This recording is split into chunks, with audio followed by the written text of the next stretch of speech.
நான் அண்ணாச்சியார் முகப்பாண்டியன். அருமை நண்பர்களே, இது பாமரனின் பார்வையில். நண்பர்களே,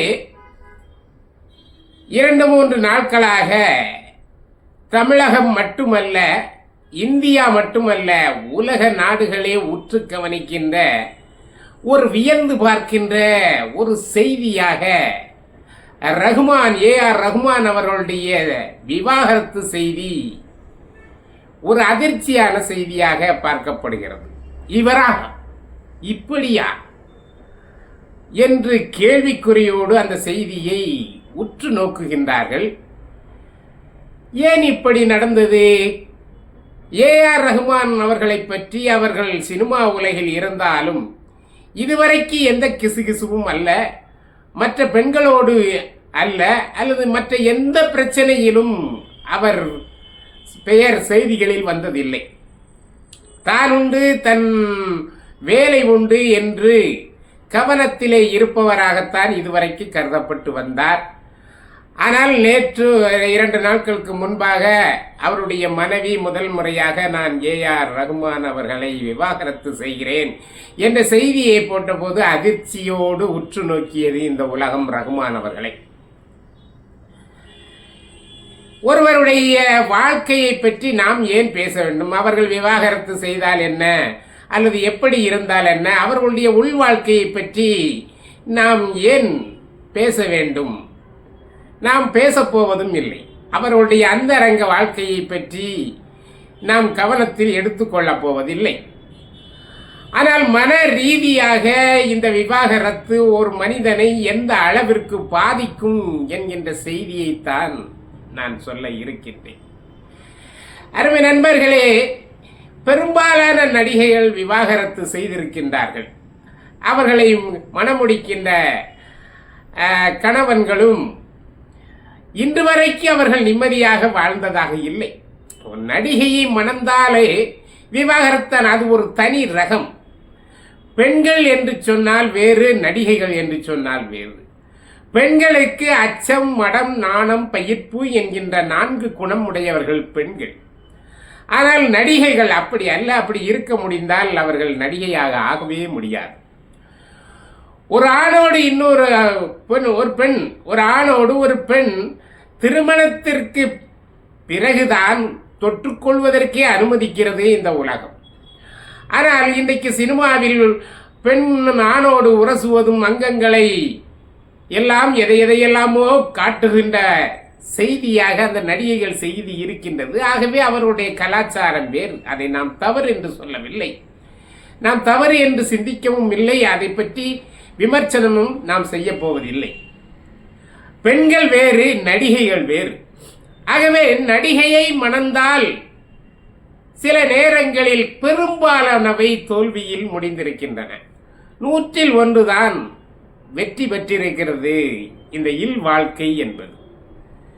இந்த திருமணம் என்பது இறைவன் கொடுக்கின்ற ஒரு வரம் என்றுதான் நம் முன்னோர்கள் நமக்கு சொல்லி இருக்கின்றார்கள்.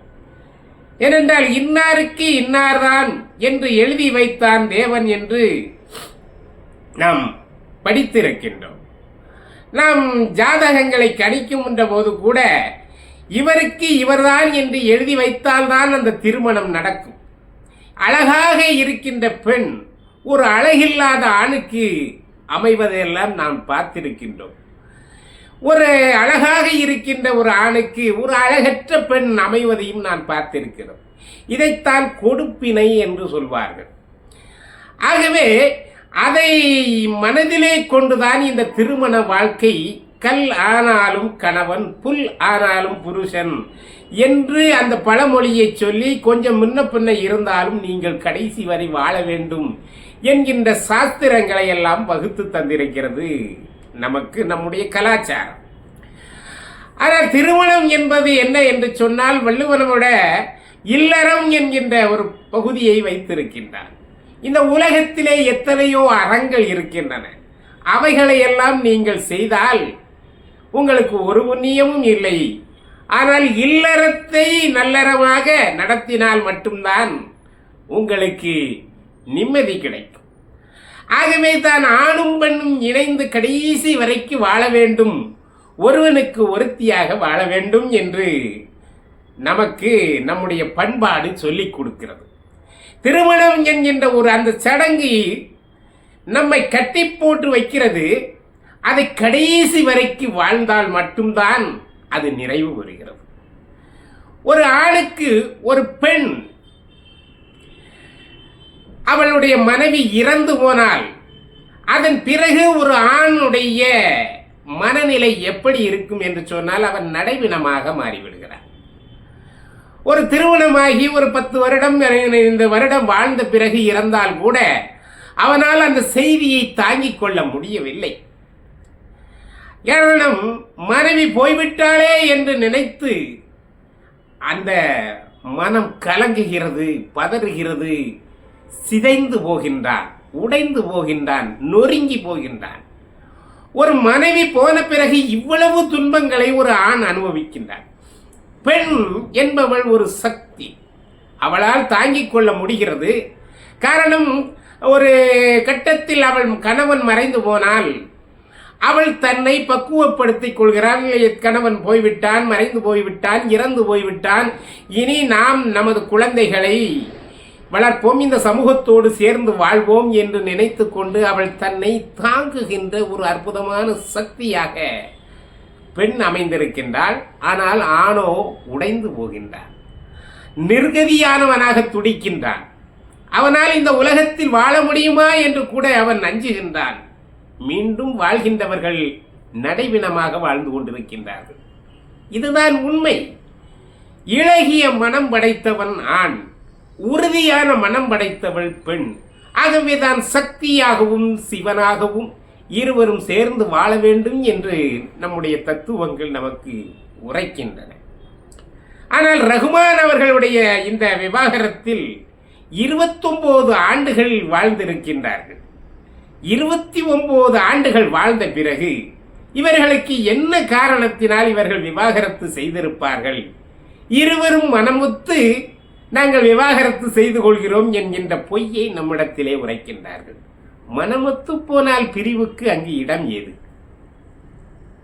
மனம் ஒத்துப்போகாத காரணத்தினால் என அங்கே பிரிவு வருகிறது. என்ன காரணம் என்பது நாம் அந்தரங்க வேலையை நாம் பார்க்க வேண்டிய அவசியம் இல்லை. ஆனால் 29 ஆண்டுகள் வாழ்ந்த பிறகு அந்த வாழ்க்கையில் இனி ஏதோ ஒரு சிறு சிறு குறைகள் இருந்தாலும் கூட அந்த குறைகளை மாற்றி அந்த திருமணம், அந்த காதல் காமம் என்கின்ற கட்டத்தை விட்டு அடுத்த கட்டமான வாழ்க்கையிலே வரக்கூடிய வயது. ஒரு பெண் 29 ஆண்டுகள் தான் அவள் சுகப்படுவாள் கணவனால். பிறகு சுகப்படுகின்ற காரணங்கள் எல்லாம் பிள்ளைகள், குடும்பம், குட்டி, அந்த உலக வாழ்க்கை, இதிலே மனம் திரும்பக்கூடிய ஒரு அந்த நாளிலே இந்த அம்மா விவாகரத்து செய்திருக்கிறார் என்றால் அங்கு ஏதோ பெரிய அளவிலே பிழை நடந்திருக்கிறது. ஆனால் இந்த பிழையை சரி செய்திருக்க வேண்டும் ரகுமான் அவர்கள். ரகுமான் அவர்கள் செய்ததுதான் குற்றமே தவிர இங்கே சாய்ரா பானு அவர்கள் செய்தது குற்றமாக ஏற்றுக்கொள்ள முடியாது.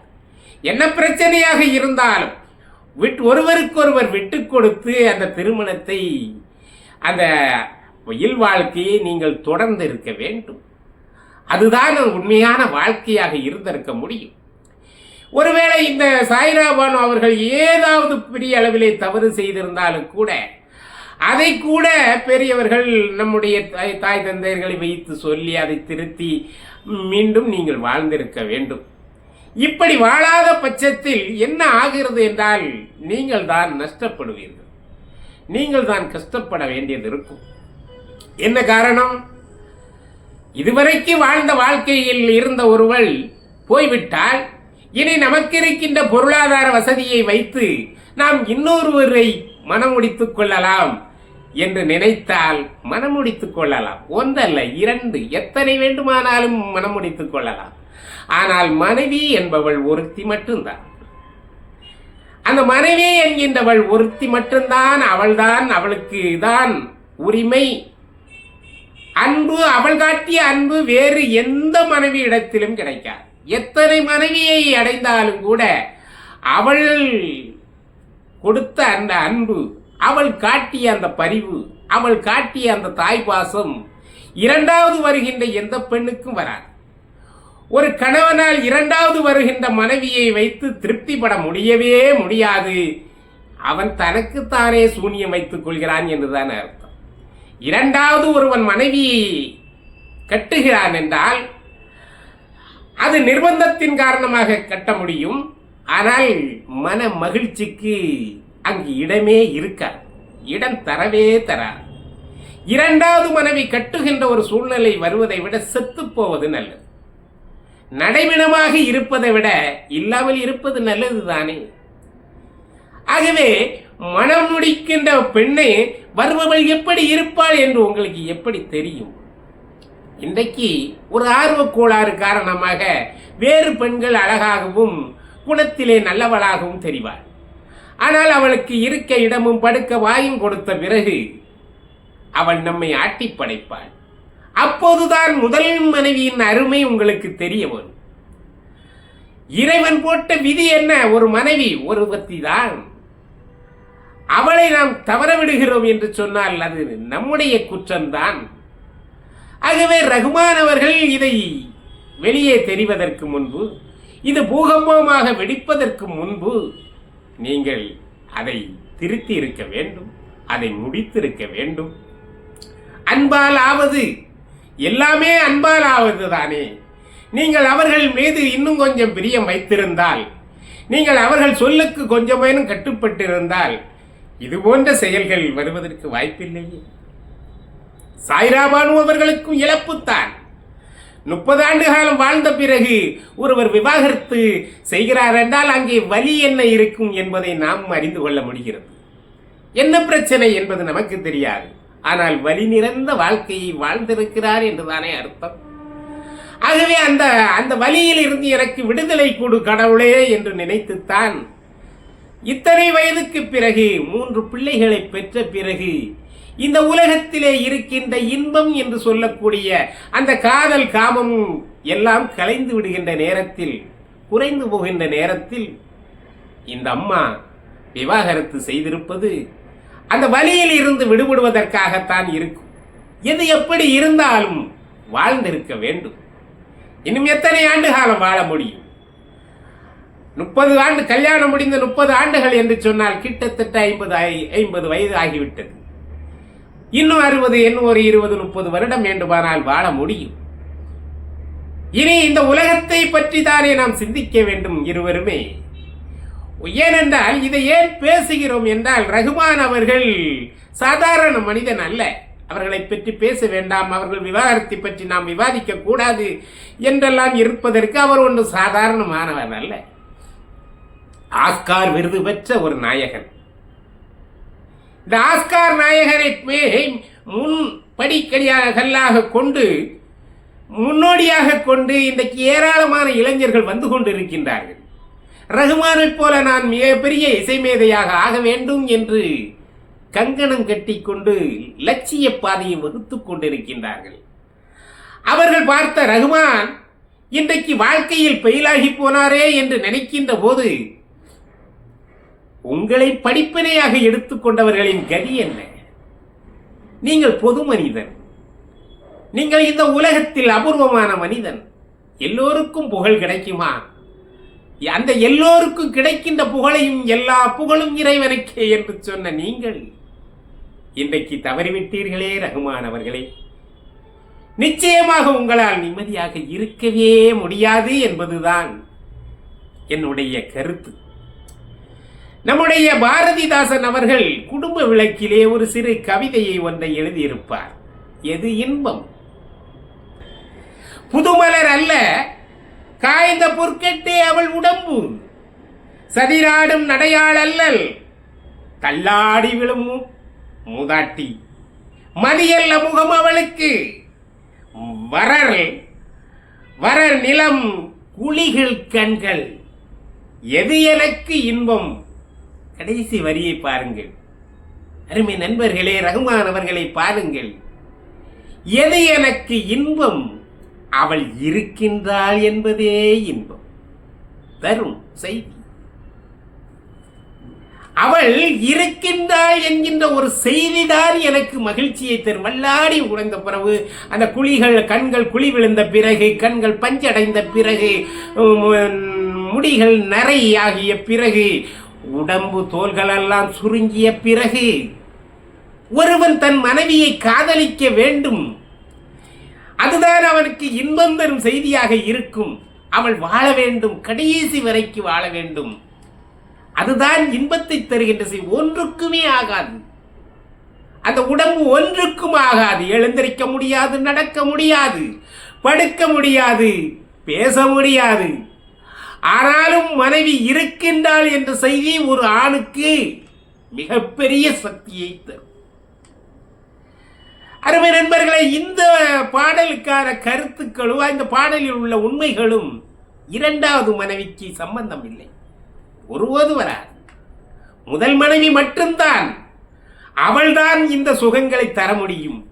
அவள் இருக்கிறாள் என்ற அந்த ஒரு சொல் தான், இருக்கிறாள் என்கின்ற அந்த செய்தி தான் ஒரு ஆண் மகனுக்கு சக்தியாக இருக்க முடியும். அதுவே இன்பம் தரும் செய்தியாக இருக்கும் என்று பாரதிதாசன் சொல்லுகின்றார். அப்படிப்பட்டதுதான் இந்த வாழ்க்கை. எடுத்தோம் கவித்தோம் என்று சொல்வதற்காகவும், அல்லது இன்றைய பகுத்தறிவாளர்கள் சொல்வது போல மனம் ஒத்து போனால் போ, இல்லை என்றால் விவாகரத்து வாங்கிவிட்டு தெருவில் நின்று கொள் என்று சொல்வதல்ல இந்த வாழ்க்கை. அதற்கு நடப்பதல்ல திருமணம். திருமணம் என்பது இறைவன் ஒரு மனிதனுக்கு கொடுக்கின்ற அற்புதமான வரம். அவனுக்கு ஒரு மனைவி கிடைக்கிறாள், நல்ல குணவதி கிடைக்கிறாள் என்றால் அதை போல வரம் வேறு உலகத்தில் எதுவும் இல்லை. அவள் தன்னோடு கடைசி வரை வாழ்கின்றாள் என்று சொன்னால் இதை போல பாக்கியவானும் இல்லை. அதைத்தான் வள்ளுவர் பெருந்தகையும் அற்புதமாக சொல்லியிருப்பார். அறனெனப்பட்டதே இவ்வாழ்க்கை இல்வாழ்க்கை, அறனெனப்பட்டதே இல்வாழ்க்கை, அகுதும் பிறன் பழிய இல்லாயின் நன்று. அறனெனப்பட்டதே இல்வாழ்க்கை, அகுதும் பிறன் பழியதில்லாதின் நன்று. எது அறம்? இல்வாழ்க்கை அறம். அதுதான் உண்மையான அறம். அதுவும் பிறர்கள் பழி சொல்லாத இல்வாழ்க்கை அமைந்து விட்டால் மிகப்பெரிய பாக்கியவான். நன்று நன்று. எவ்வளவு பெரிய வார்த்தையை வள்ளுவன் 2 வரியிலே சொல்லியிருக்கிறான். ஆனால் இன்றைக்கு 30 ஆண்டுகள் வாழ்ந்த பிறகு பிறர் பழி சொல்கின்ற அளவிற்கு நடந்து கொண்டிருக்கின்றீர்களே, நீங்கள் எத்தனை ஆஸ்கார் வாங்கி என்ன பிரயோஜனம்? ரஹ்மான் அவர்களே, இனி உங்களுக்கு நிம்மதி கனவிலும் காண முடியாது. விவாகரத்து பெற்று ஒரு மனைவி தனியாக போய்விட்டால் இத்தனை வயதுக்கு பிறகு 3 பிள்ளைகளை பெற்று தந்த பிறகு அவள் தன்னை வேண்டாம் என்று சொல்கின்றாளே என்று நினைந்து நினைந்து நீங்கள் கண்ணீர் விடப் போகின்றீர்கள். நிச்சயமா இது சாபம் அல்ல. நான் சாபம் கொடுக்க நான் யார்? நான் மனிதன், நான் ஆண்மகன். ஆகவே தான் சொல்கிறேன், ஒரு ஆணுக்குத்தான் தெரியும் ஒரு ஆணினுடைய கஷ்டங்கள். அந்த வகையிலே உங்களுக்கு மனைவி இல்லாமல் போய் நீங்கள் உங்கள் பொருளாதாரத்தை வைத்து, உங்கள் பணத்தை வைத்து, உங்கள் புகழை வைத்து இன்னும் ஆயிரக்கணக்கான மனைவிகள் கூட உங்களை மனமுடித்துக் கொள்வதற்கு தயாராக இருப்பார்கள். ஆனால் யாரும் மனைவியாக முடியாது. யாரும் உங்களுடைய முதல் மனைவியாக முடியவே முடியாது. அவர்கள் தந்த இன்பம் எவரும் தர முடியாது. அவர்கள் தந்த சுகம் எவரும் தர முடியாது. அவர்கள் தந்த நிம்மதி எவரும் தர முடியாது. இனி வருகின்றவர்கள் உங்கள் காசுக்காக, பணத்துக்காக நடிப்பார்கள். அந்த நடிப்பு தான் இனி வருமே தவிர நிச்சயமாக உங்களுக்கு அந்த முதல் மனைவியினுடைய அன்பும் பாசமும் இனி தருவதற்கு இந்த உலகத்தில் எவருமே இல்லை. கடவுள் ஒரு முறைதான் அந்த வாய்ப்பை மனிதனுக்கு கொடுக்கிறார். ஆகவேதான் கடவுள் அமைத்து வைத்த மேடை இந்த மேடை. இந்த உலகம் கடவுள் அமைத்து வைத்த மேடை. இந்த உலகத்திலேயே ஒரு அற்புதமான வரத்தை மனிதன் கொடுக்கிறான், இல்வாழ்க்கை என்கின்ற அந்த வாழ்க்கை. அந்த வாழ்க்கையை நீ கடைசி வரை வாழ்ந்துவிட்டு கடைந்தேறு என்று சொல்லுகின்றான். நாம் கைவிட்டு விடுகிறோம். யார் குற்றம் என்பது எங்கள்